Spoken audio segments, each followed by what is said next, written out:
नमस्ते दोस्तों।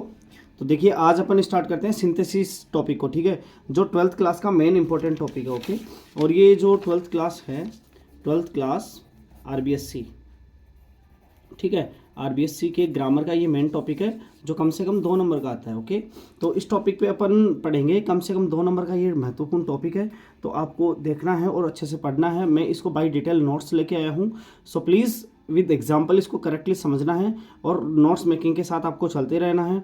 और हाँ, एक चीज़ और आपको बता दूं कि अगर आपको अच्छे से इसमें टॉपिक में जो भी मतलब समझ में आता है वो नोट करते जाइए, और जो समझ में नहीं आता है वो प्लीज़ मुझे कमेंट में बताइए कि सर ये चीज़ समझ में नहीं है, तो मैं उसको विथ डिटेल कमेंट बॉक्स में मैं डाल दूंगा। ओके, और दूसरी चीज़, आपको अब कौन से टॉपिक पे नोट्स चाहिए, कौन से टॉपिक पे वीडियो चाहिए, वो मुझे आप बता सकते हो। ओके, सो मैं उसको ब्रीफली लेके आऊँगा क्योंकि अब अपने पास एग्जाम के लिए ज़्यादा टाइम नहीं है, तो सो मैं उसको विद डिटेल न ला के इन ब्रीफली आपको मैं समझाने की कोशिश करूँगा। बट हाँ, जितना अपन करेंगे उतना बेटर करेंगे। Okay, so all the best to start the topic. Okay, अब देखो इसकी डेफिनेशन क्या है। मेनली अपन ये देखेंगे कि सिंथेसिस होता क्या है। तो देखिए क्या होता है, व्हेन 2 और मोर देन 2, जब 2 या 2 से ज़्यादा सिंपल सेंटेंसेस को क्या क्या किया जाता है, कंबाइंड किया जाता है, और कंबाइंड इन फॉर्म और बनाया जाता है ए न्यू सिंपल, और एक नया बनाया जाता है सिंपल या फिर कंपाउंड या फिर कॉम्प्लेक्स सेंटेंस बनाया जाता है ना, तो then it is known, then it is known. Okay, तो इसको क्या कहा जाएगा, then it is known, it is known as synthesis. तो ये किस रूप में जाना जाता है, सिंथेसिस के रूप में जाना जाता है। ओके, अब देखो सिंपल सेंटेंसेस क्या है। मेनली अपने को देखो सिंथेसिस को समझने से पहले अपने को ये पता होना चाहिए कि सिंपल सेंटेंस, कंपाउंड सेंटेंस और कॉम्प्लेक्स सेंटेंस होता क्या है। ओके, सो मैंने इसको डिटेल में अपने तरीके से समझाने की कोशिश करी है, लॉजिक से समझाने की कोशिश करी है। सो आप इसको समझने की कोशिश करना। ओके, सिंपल सेंटेंस क्या होता है, this kind of sentence has at least one finite verb. कभी ये नाम सुना है, कभी आपने ये टेंस्ड वर्ब नाम सुना है कभी, TENSED, टेंस्ड वर्ब, मतलब ऐसी कोई वर्ब होगी जो अपने को क्या बता रही है, टेंस बता रही है। क्या बता रही है, टेंस। तो देखो ऐसी कोई वर्ब्स डेफिनेटली होगी जो अपने को क्या बता रही होगी, टेंस बता रही होगी। सो अगर किसी सेंटेंस के अंदर कोई ना कोई एक टेंस्ड वर्ब है तो वो आपका सिंपल सेंटेंस है। जैसे सी वोन द मैच, अब इसमें जो वो वोन है ये क्या है, टेंस्ड वर्ब है, क्योंकि वोन से अपने को पता चल रहा है कि ये कौन सा पास्ट इंडेफिनिट का सेंटेंस है। ही अराइव्ड द स्टेशन, वो स्टेशन पे पहुंचा। देखो अराइव्ड यहाँ पे सेकंड फॉर्म है, तो आपको पता होना चाहिए कि सेकंड फॉर्म आप पास्ट इंडेफिनिट में यूज करते हो अफर्मेटिव सेंटेंसेस में।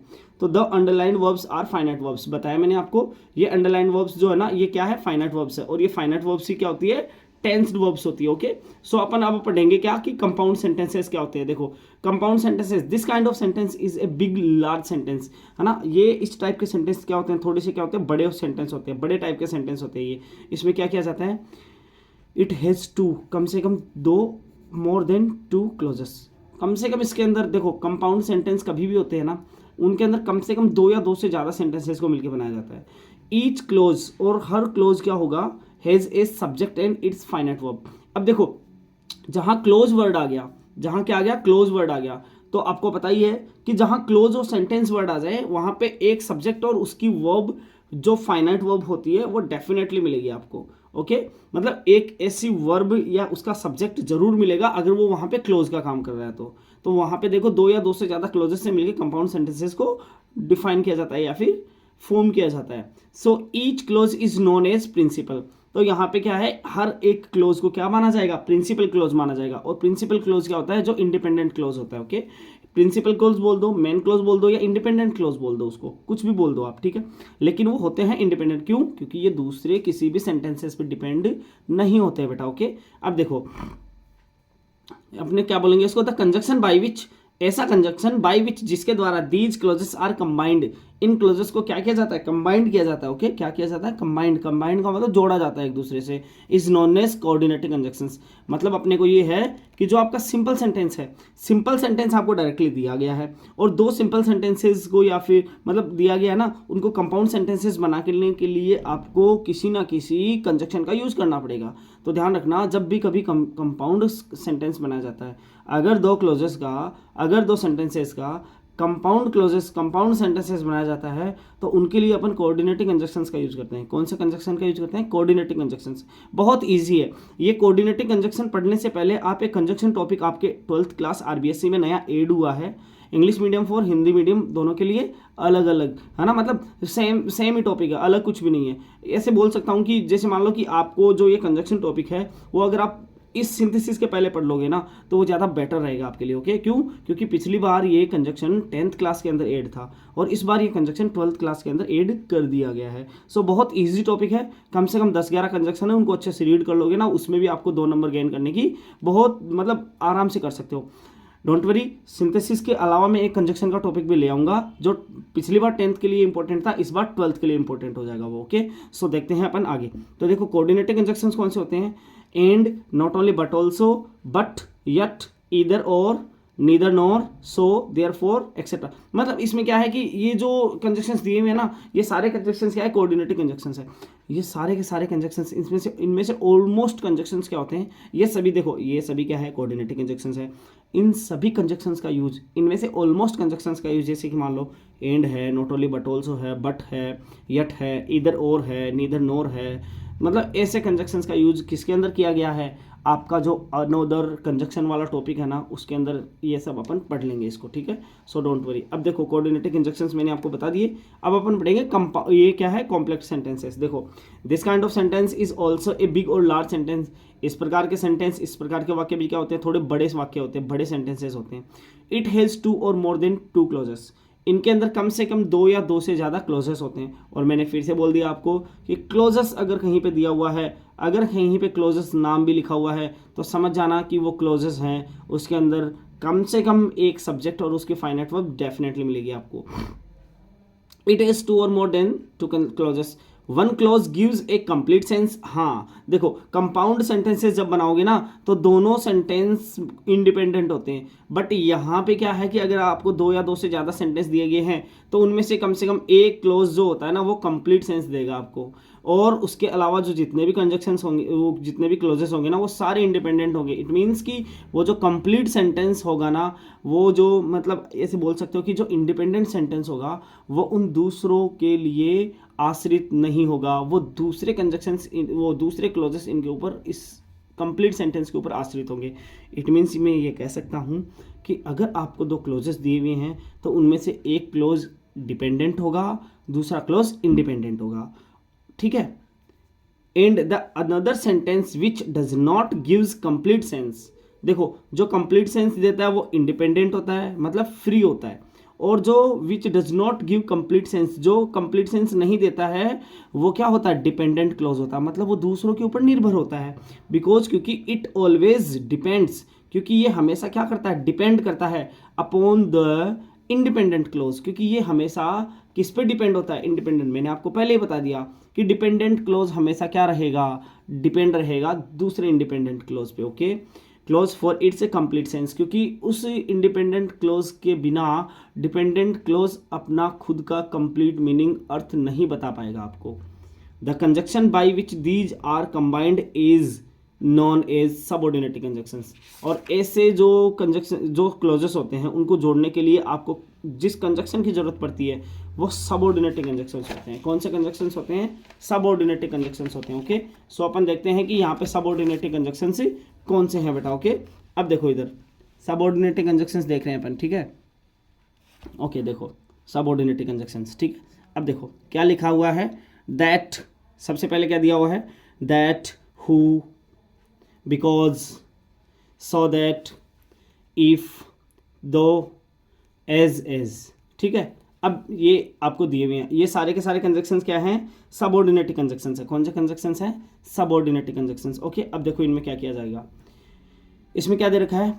आई felt happy that you progressed satisfactorily, ठीक है। अब देखो इसमें मैंने आपको सेंटेंस नहीं बताया होगा ना, देखो इसके अंदर सेंटेंस अपन ने किसमें? कंपाउंड सेंटेंस के अंदर सेंटेंस देखो, the teacher has taught, teacher ने जो सिखाया, द लेसन, उस लेसन को, सो इसलिए वी शुड रिवाइज इट, तो हमें इसको क्या करना चाहिए? रिवाइज करना चाहिए। तो यहाँ पे ये जो सो है ना, यही क्या है? यहाँ पे इसका कंजक्शन है। ओके, ये यहाँ पे इसका क्या काम, किसके रूप में काम कर रहा है?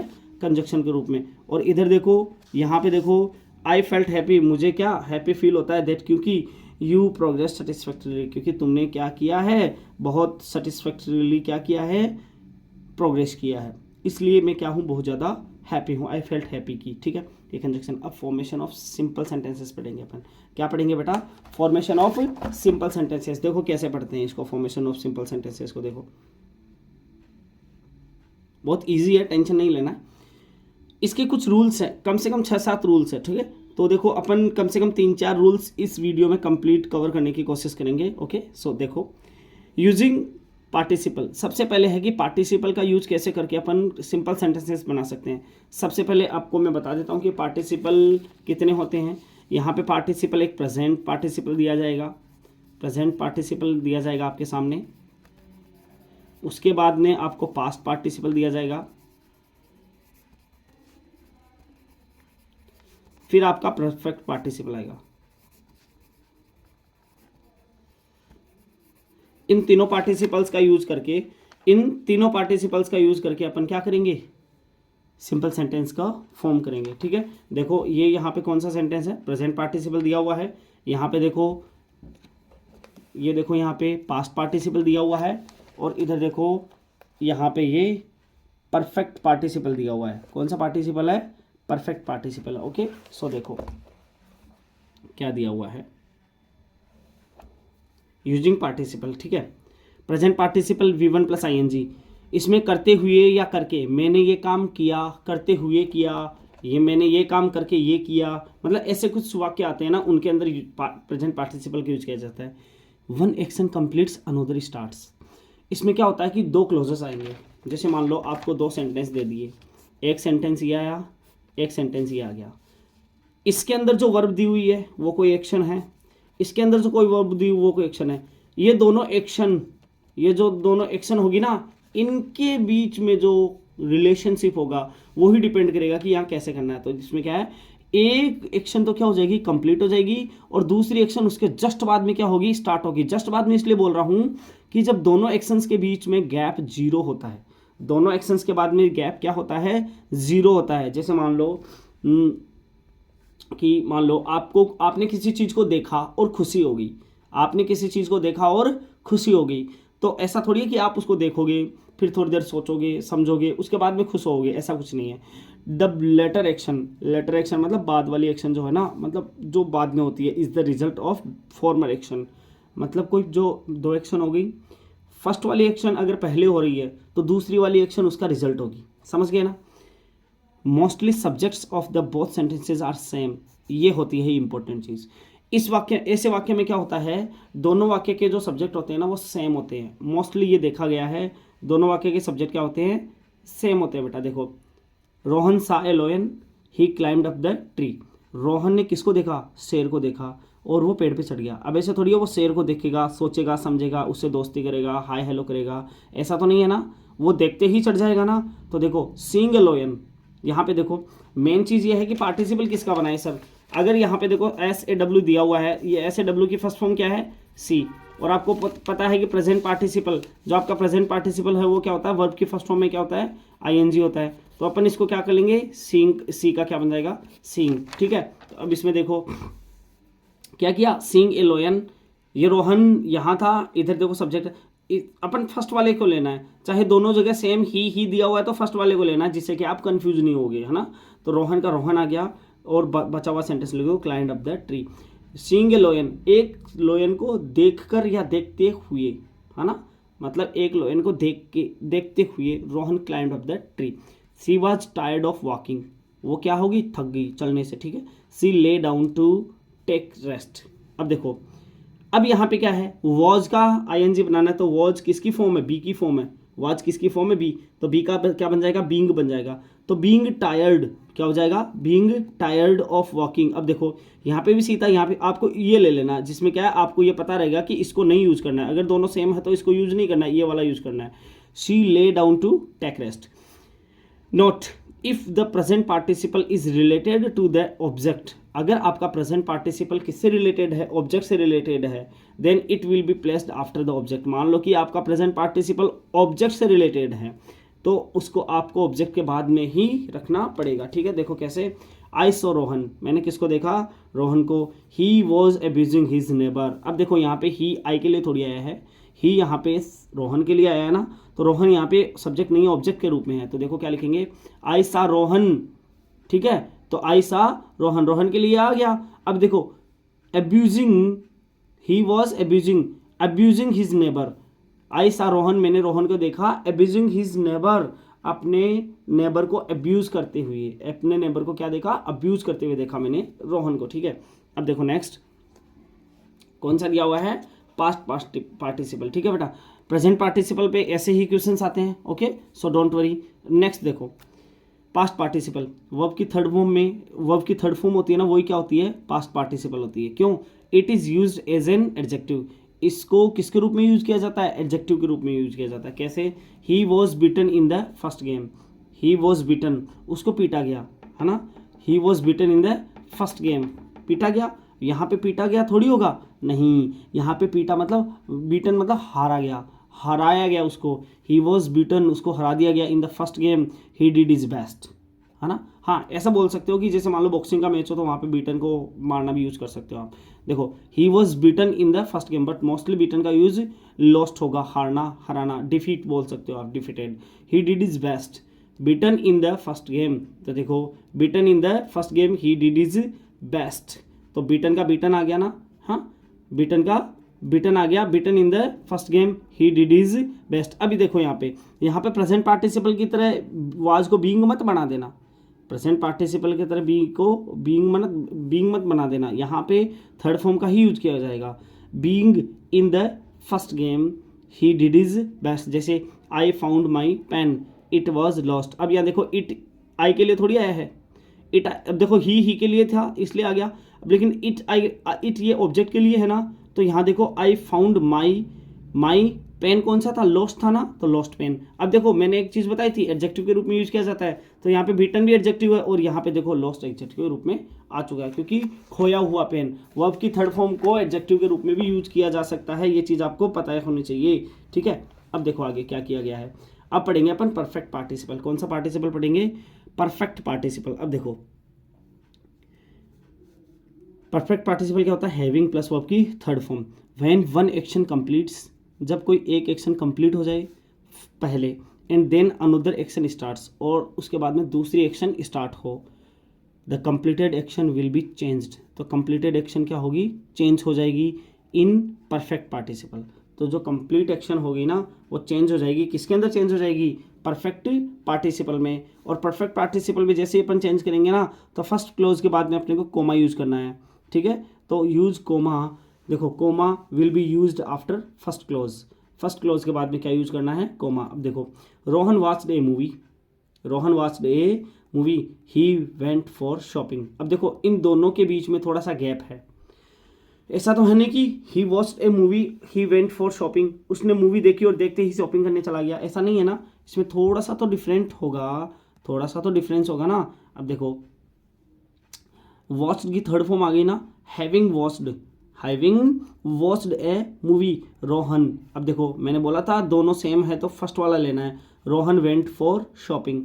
If the first sentence is in passive voice, मान लो कि आपका ये फर्स्ट सेंटेंस पैसिव वॉइस में दिया हुआ है, तो इसको कैसे चेंज करोगे, तो इसको कैसे चेंज करोगे, अब देखो कैसे चेंज करना है इसको, he then participle will be having been plus verb की थर्ड फॉर्म। देखो he was punished by his teacher, देखो वॉज के साथ पनिश्ड आ गया ना, अगर ये वॉज नहीं होता यहाँ पे तो ये पास्ट इंडेफिनिट का सेंटेंस होता, लेकिन ये ही वॉज पनिश्ड आ गया ना, तो ये पैसिव वॉइस में, अगर ये है तो एक्टिव वॉइस है, वाज लगते ही पैसिव वॉइस हो गया।